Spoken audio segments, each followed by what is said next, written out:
article that originally dedicated this soldier's monument. Many thanks to Myrna Van Epps. Myrna, raise your hand over there. Myrna is from Grand Ledge, and she works at the archives and found two articles from 1884, that's 1884, that discuss this soldier's monument about the Civil War soldiers and the names that are on here. First of all, can anybody tell me what is Memorial Day? Go ahead. Day where we celebrate President. Actually, it's a day that we celebrate. Go ahead.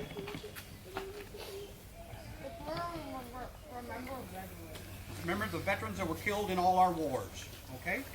So there's Memorial Day, and then there's Veterans Day in the fall. Veterans Day celebrates all veterans. Memorial Day. Okay? So anyway,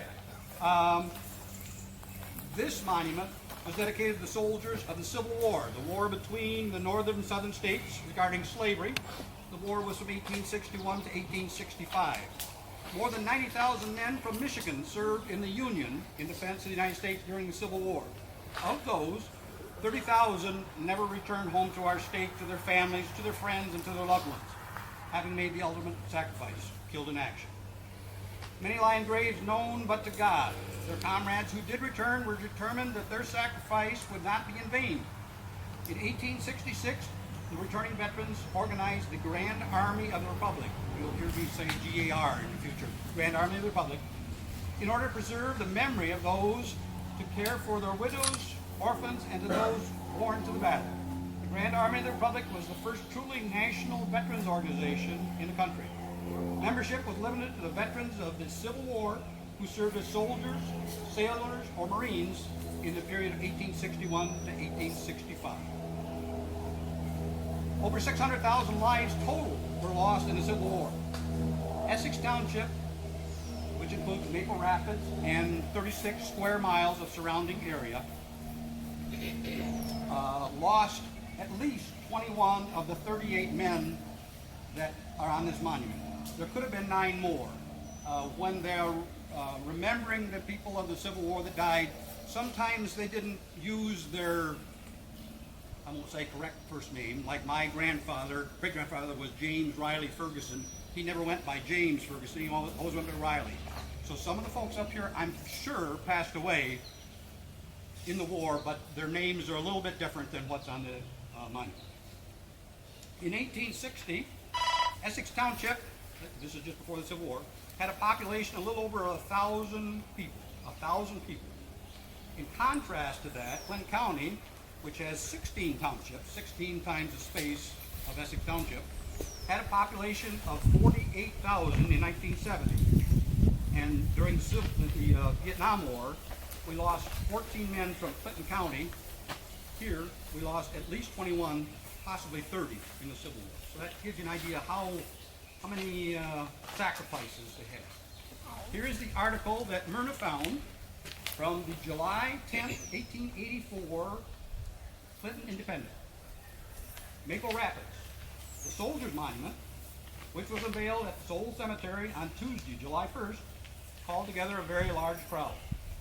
The oration by Commander Deboll of St. John's was eloquent. General O.L. Spaulding was present, was called to the speaker stand and gave a short but spirited talk.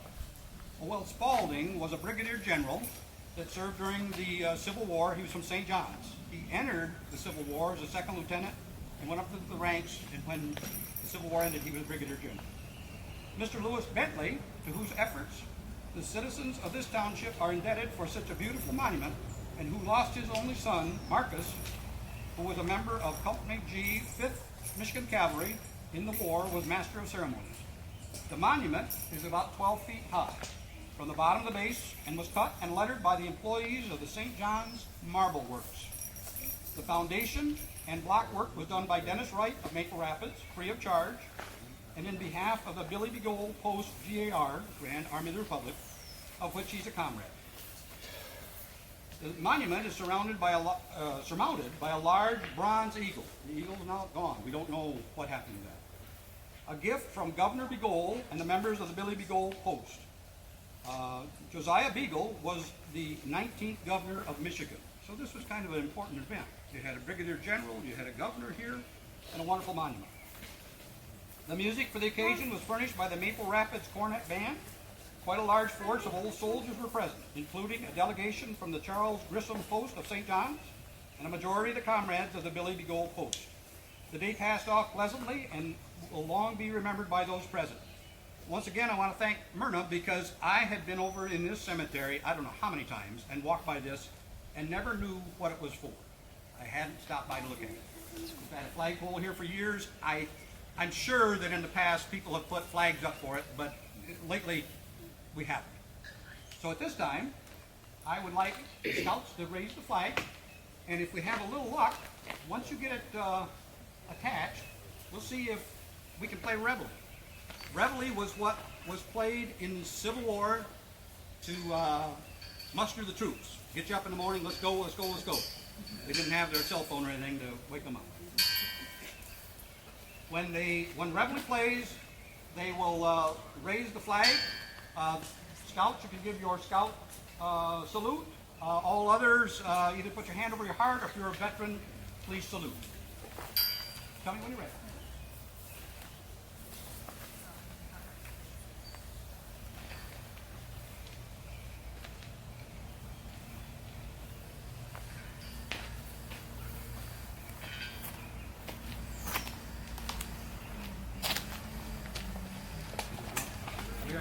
One second. You're doing good. I'll be right back. Don't hold that position.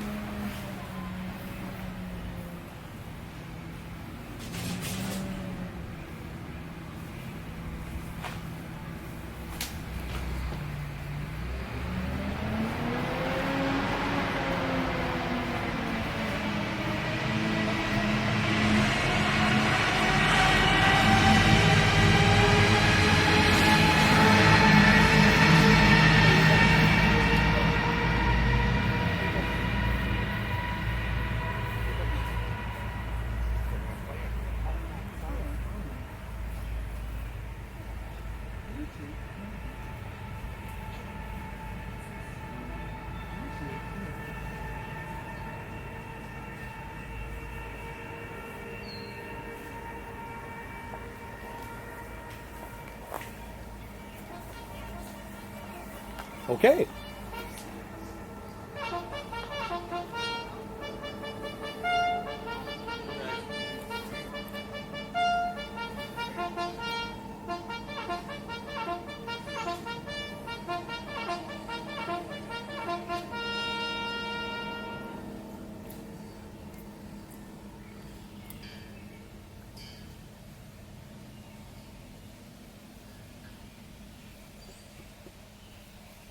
Good job.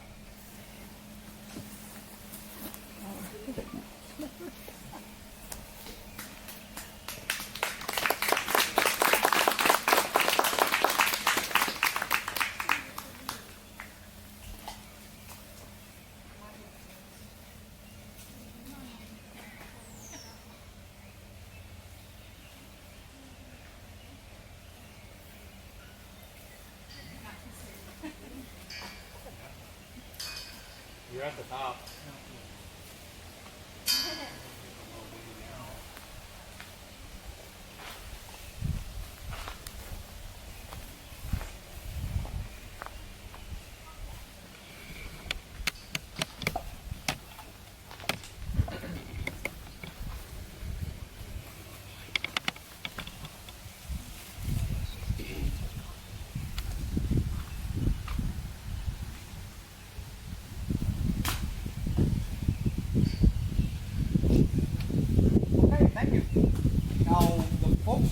Flags or help the flags, come on back to my pickup here and I'll explain what we're going to do, okay?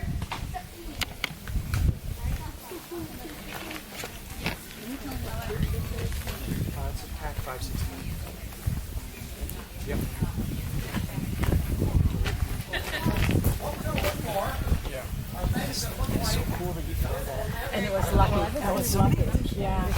You know, do you look at this? Yeah. Online. Well, that's great. Yeah, so searching. But anyway, I just